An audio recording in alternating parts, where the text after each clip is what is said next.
जो police commissioner office है उससे महज 200 मीटर की दूरी पर गुरुग्राम के सोहना चौक की ये तस्वीरें हैं, जहां शुक्रवार सुबह मीट ले जा रहे एक चालक को कुछ कथित गोरक्षकों ने पकड़ा और उसको इतनी बेरहमी से पीटते हुए तस्वीरें सामने आई है। सुबह दरअसल हमारे पास ये तस्वीरें नहीं थी और जैसे ही हमारे पास ये तस्वीरें आई है हम आप लोगों के सामने लेकर आ रहे हैं और इन तस्वीरों को देखकर हर किसी का सर शर्म से झुक जाएगा कि क्या ऐसे भी इंसान हो सकते हैं कि सड़क के बीचों बीच सड़क पर लिटाकर एक शख्स को बुरी तरह हथौड़े से पीटा जा रहा है। और सबसे बड़ी शर्म की बात उन लोगों के लिए है जो आसपास खड़े हैं और इस मंजर को देख रहे हैं और किसी ने जहमत तक नहीं उठाई कि इस पिटते हुए शख्स की मदद की जाए, इन हथौड़े मार जो कथित गोरक्षक है इनको रोका जाए। और सबसे बड़ी बात यह कि आपको तस्वीरों में पुलिस वाला भी नजर आएगा और पुलिस वाले के सामने ही ये गुंडे इस तरह की गुंडई करते रहे, लेकिन किसी ने इनको रोकने की जहमत तक नहीं उठाई। दरअसल शुक्रवार सुबह सोहना की तरफ से एक पिकअप गाड़ी आ रही थी जिसमें मीट भरा हुआ था।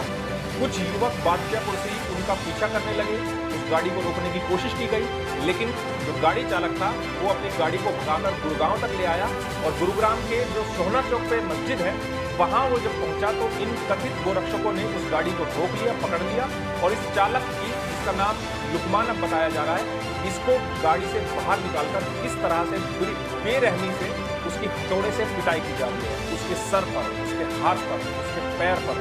बुरी तरह से ये लोग हथौड़े से लगातार वार कर रहे हैं। और इन तस्वीरों को देखकर ये लगता है कि इस तरह के इंसान तो ये हो ही नहीं सकते। ये जानवर से भी बदतर काम इस तरह का कर रहे हैं। इनको किसने हक दिया कि हमारे इस लोकतांत्रिक देश में इस तरह से किसी की बेरहमी से पिटाई की जाए? अगर इस गाड़ी चालक ने कोई जुर्म किया है, कोई गुनाह किया है, तो उसको सजा देने के लिए कानून है, उसके लिए पुलिस के रखवाले हैं, हमारी कोर्ट है, लेकिन इनको कानून अपने हाथ में लेने का अधिकार आखिर किसने दिया? सबसे बड़ी बात यह कि पुलिस वहां पर मौजूद है और पुलिस के सामने इस तरह की घटना को अंजाम दिया जा रहा है। और इतना ही नहीं, यहां पर मारपीट करने के बाद आप देखिए किस तरह से इस घायल व्यक्ति को उठाकर और उसी की गाड़ी में डालकर यहां से वापस बादशाहपुर ले जाया जाता है, जहां पर इन कथित गोरक्षकों ने दोबारा गुंडागर्दी की और वहीं पर सड़क पर बिठाकर लुकमान को फिर दोबारा पीटा गया। बीजेपी के सोहना से विधायक संजय सिंह भी वहां पहुंचे और संजय सिंह जो विधायक हैं उनकी भी शर्म देखिए कितनी है। घायल व्यक्ति उनके सामने सड़क पर बैठा है, वो उनसे वहां खड़े होकर बात कर रहे हैं, लेकिन विधायक जी ने भी इतनी जहमत नहीं उठाई कि घायल शख्स को अस्पताल पहुंचाया जाए, जिसको इलाज की जरूरत है उसको पहले इलाज दिलाया जाए, बाद में मामले की जानकारी दी जाए। वहां पर पुलिस भी खड़ी है, सैकड़ों लोग भी खड़े हैं, लेकिन सब तमाशबीन वहां पर खड़े हैं। आखिर में पुलिस ने, जो बादशाहपुर थाने की पुलिस है, उसने इस युवक को अपनी गाड़ी में बैठाया और ये गुंडे इतने गुंडई करने पर उतारू हो गए थे कि पुलिस के साथ भी वो मारामारी करने लगे, धक्का मुक्की करने लगे और इस युवक को पुलिस की गिरफ्त, जो पुलिस ने अपने कब्जे में इसको लिया था सुरक्षा के लिहाज से, उसको भी छुड़ाने की कोशिश की गई, लेकिन आखिर में पुलिस ने इसको अस्पताल में भर्ती कराया, जहां पर इसकी हालत गंभीर बनी हुई है। हालांकि पुलिस ने इस पूरे मामले में केस दर्ज कर लिया है अज्ञात युवकों के खिलाफ, लेकिन बड़ी बात यह है कि वीडियो में सब कुछ दिख रहा है, पुलिस मौके पर मौजूद थी, बावजूद इसके पुलिस ने अज्ञात लोगों के खिलाफ केस दर्ज किए हैं। क्यों नहीं इसमें पुलिस ने नामजद केस दर्ज किया और क्यों नहीं अब तक पुलिस ने इस पूरे मामले में किसी की गिरफ्तारी की? वाकई में यह तस्वीर शर्मसार कर देने वाली है। कुछ लोग यह आरोप लगा रहे हैं कि लुकमान अपनी गाड़ी में गौमांस भरकर ले जा रहा था, लेकिन केवल इस शक पर, केवल इस अनुमान पर किसी की इतनी बेरहमी से पिटाई कर देना कहां तक वाजिब है? अगर आपको शक है कि कोई गौमांस लेकर जा रहा है तो उसको पुलिस पकड़ेगी, पुलिस में शिकायत कीजिए। अगर आपने भी गाड़ी पकड़ ली है तो आपका हक यह बनता है कि उसको पकड़कर पुलिस के हवाले किया जाए, ना कि उसको अधमरा कर दिया जाए।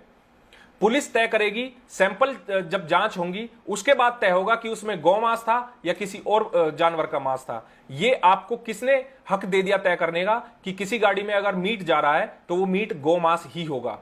पुलिस ने हालांकि इस गाड़ी में जो मीट ले जाया जा रहा था उसका सैंपल जांच के लिए लैब में भेज दिया है और लैब से रिपोर्ट आने के बाद ही यह साफ हो पाएगा कि इसमें गौमांस था या किसी अन्य जानवर का मीट था। अगर इसमें गौमांस पाया जाता है, चूंकि हमारे हरियाणा में गौमांस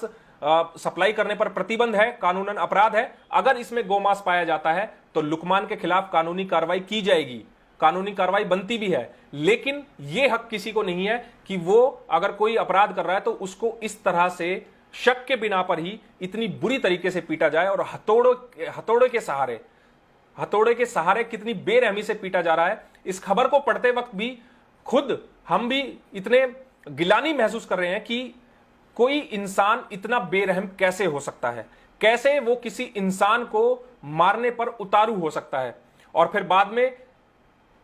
पुलिस ऐसे लोगों के खिलाफ नामजद भी मुकदमा दर्ज नहीं करती। अभी तक पुलिस ने किसी की गिरफ्तारी नहीं की है। सुबह से हमने आप लोगों को दो खबरें दिखाई। सुबह जब ये घटना हुई तो उस घटना की जानकारी हमने आपको दी, बाद में कुछ वीडियोज हमारे पास आए थे, वो वीडियो हमने आपको दी, पुलिस ने केस दर्ज किया, वो जानकारी आपको बताई। ये वीडियो अभी अभी हमारे पास आया है, किसी ने सोशल मीडिया पर ये वीडियो डाला था और वहां से ये वीडियो हम आपको दिखा रहे हैं। सोशल मीडिया पर ये वीडियो बहुत वायरल हो रहा है और हमारी ये अपील है पुलिस से, भले ही उन्होंने समय पर कार्रवाई ना की हो, लेकिन ये वीडियो देखकर अगर इन गुंडों के खिलाफ कार्रवाई नहीं होती है तो शायद कानून का राज कहीं नहीं रह जाएगा। ये संदेश समाज में जाएगा।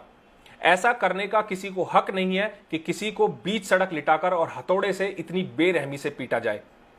आपसे हम अपील करेंगे कि आप इस वीडियो को शेयर कीजिएगा ताकि इन गुंडों की तस्वीरें हर किसी के पास जाए और पुलिस के पास भी पहुंचे कि पुलिस कम से कम इनकी पहचान करके इनको जल्द से जल्द गिरफ्तार करे और लुकमान को